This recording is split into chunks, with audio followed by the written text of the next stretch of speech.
and welcome to another episode of Preparing for the Unexpected. I'm your host, Alex Fullick, and as always, we like to talk about things related to business continuity management, resilience, crisis management, emergency response, disaster planning, and anything that can touch those realms. I'd like to remind everyone, if there is a subject you would like us to talk about or a guest you'd like us to have on the show, please feel free, go to the Voice America Preparing for the Unexpected page. Underneath the graphic, there is a button.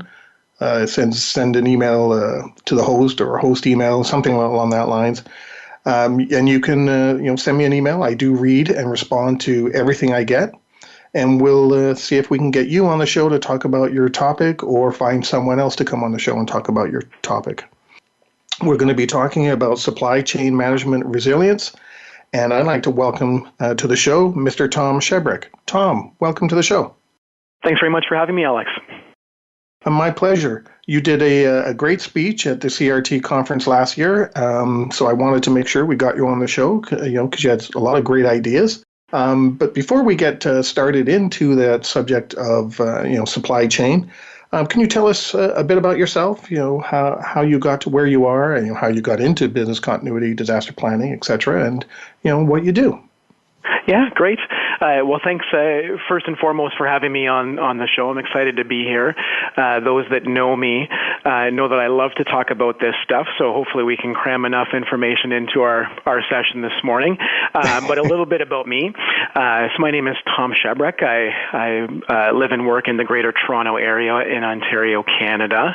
I've been working in the field of, resiliency, whether that be disaster recovery, business continuity, crisis management, or risk management, for about 20 years. Started my career in the financial services industry, Sun Life Financial, and like many people that get involved in these disciplines, it kind of happens by accident. And in my case, I'd been doing some work in service delivery for IT systems for Sun Life, and got involved in a handful of projects more related to disaster recovery of their IT systems, applications, and data. And in around the Y2K time frame, there were some projects to make sure that business requirements were being met and tied to the business continuity program. So I got involved in those leading up to Y2K, so 98, 99, and the rest is sort of history. From there, I really taken a liking to the BCP methodology and just thinking about the stuff that most people don't think about or like to think about. And really, really enjoyed some of the strategic planning that was involved in all of that. And so I honed in my skills at Sun Life. I'd worked with them for a number of years. In and around 2004, 2005, RIM was really taking off in the Kitchener-Waterloo area.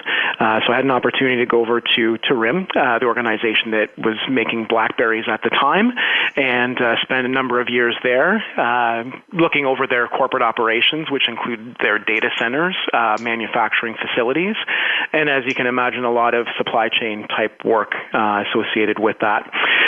From there, was recruited by Walmart about 2012, which is where I got into retail. Retail really provides some interesting insights in terms of supply chain resiliency. So we'll get into some of that in a few minutes.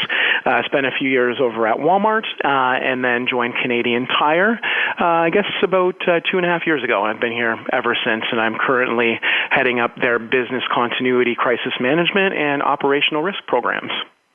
Oh, great. Lots of history there. And it's interesting, again, another person who fell into it by accident. Absolutely. It's amazing how many people, and you mentioned Y2K, and I find a lot of people that fell into it by accident seem to fall into it either just before it or just after Y2K. So it's interesting how you tracked your start right back to it. Yeah, agreed. There's lots of us out there, that's for sure. Yeah, well, that's when I started, actually. For Y2K. Okay, well, great. So your topic in the CRT conference was about supply chain resiliency, and you kind of alluded to it in your opening here. So can you explain to all of our listeners around the globe, what is that? Yeah. Well, it's going to be different things to different people. So, today is more sort of my opinion or my experience, and take it for what it's worth. And I suppose if anybody wants to contact me following listening to this, and they want to debate or argue or have a discussion on it, I'm certainly happy to do so. And Alex, you can share my information if you'd like. Sure. So I will preface, the discussion that we're having this morning. I'm going to try to focus more on the retail side of things for the most part, because I think there's a breadth of examples and some good practices that retailers do in this space that folks could potentially learn from. So what is supply chain management resilience, and where does it stem from? And I guess the way that I look at it is sort of stems from there's four aspects, I suppose. One is their day-to-day operations and how robust and strong those day-to-day operations are in terms of, how they manage the coming and going and the logistics of everything on a daily basis, how that flows into crisis response and crisis management, the more proactive piece with the business continuity planning, and then also the proactive aspect of risk management and making sure that they understand their risks and are trying to mitigate those. It's the reason I start with day-to-day operations. Folks involved in logistics planning deal with hiccups and challenges on a daily basis. Whether there's a road closure somewhere due to an accident or some other cause, there's the need to reroute. If there's scheduling delays because of product not being available, for example, they need to be agile and be able to pivot and move in different directions. So they're a really, really good case study or an example of firefighters. On a daily basis, they need to really dive in, I guess, and be good problem managers and get through those problems to make sure that the product's moving where it needs to be, going in a timely manner. And that also makes them really, really great at crisis management response. So I think those two go hand in hand.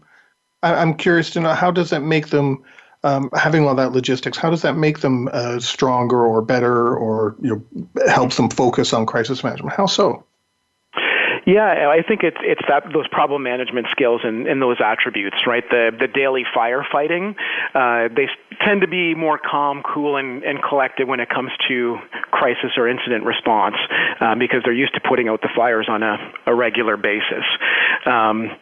I find it interesting when we deal with something on a larger scale, and thankfully in Canada, a lot of our response is in support of communities, and we haven't had a lot of things directly impact any of our stores or distribution centers on a major scale. But it's, the leadership, they tends to get quite excitable, and the supply chain folks that are working on getting donations and product out to the communities that need us, are the most level-headed at times. That would kind of make sense, but is it like very stressful? Because you mentioned, we're going to be talking about retail. So retail, and for anyone out there, Canadian Tire, the place you referenced, that's almost an institution here in Canada. Every town has a Canadian Tire, hardware and all kinds of things. So it's like a department store. So you've got to have hundreds of suppliers. That's got to be difficult to manage under a crisis situation. Absolutely, and if we switch sort of veins in terms of what is supply chain resilience, and then I guess what would the risk factors be that could knock that off kilter. Third-party risk is, by far the top of the heap. So when you think of the number of vendors that we would be dependent upon, if we use Canadian Tire as the example, just from a day-to-day business operations standpoint and getting product from a distribution center to a store or somewhere else, there's dozens, if not hundreds. But when you look more broadly at the supply chain continuum, and there's a lot of product that comes in from overseas, a lot of private label brand products and other imports that are coming in. That represents thousands of vendors and third parties that are involved in the mix. So the complexity is massive. So there's, obviously the potential for things to go wrong in that chain. The key is to have an understanding of where the most critical links are, to understand the risks that could be associated with some of those links, and obviously developing partnerships or exploring those relationships to make sure that they're sound and we understand who's doing what, when, and how, and having an understanding of that. And then also, trying to forecast from a risk management standpoint, what could go wrong or what are the risks and how do we mitigate those risks.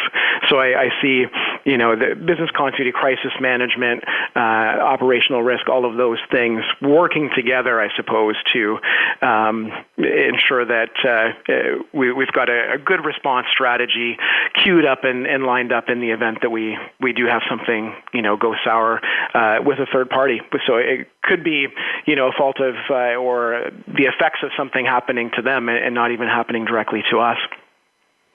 Well, I'm glad you said that, because I was just about to ask you, do you look at the risk to the vendor or the risk of getting the vendor's product to you and all the path that it takes, or both?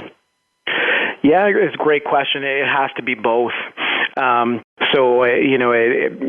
the relationship has to be there first. We've got to have those contacts between us. But when you think of the way that supply chains operate in this day and age, it's very much an on-demand inventory that retailers and organizations are carrying. So delivery timeframes are tight. The amount that organizations are trying to store in their warehouses is limited. And so, a bump along the way with one particular vendor could create a downstream effect. So the timeliness is really, really important, especially as you get into this time of year. So we've got Cyber Weekend coming up a couple weeks in November, which would be Black Friday, Cyber Monday, and then obviously the Christmas holiday push. So all of those, the product that we're looking to sell needs to be sort of in flow and in the stores, and when we're replenishing, that it's getting there in a timely manner. So it's definitely understanding our relationship with those vendors, making sure that they've got contingency plans should something happen to them, that they're able to provide us with the service that we're expecting from them. Well, it's interesting you said, with the timeframes that are coming up over the next few weeks, and I guess 2 months today? No, just shy of 2 months. Oh, my goodness. Scary thought. Yes. If there is a delay, is part of the identification risk to a supplier is to identify an alternate? Like if something pops up and just say, okay, ABC can't deliver, so automatically we go to DEF. Do you do that kind of thing, or is it we order more every so often depending on timeframes coming up? How do you manage that? Yeah, it's difficult. You can imagine if we're talking about thousands of vendors. So to do that for each and every vendor, near impossible, right? It would be a 20-year journey, if not longer.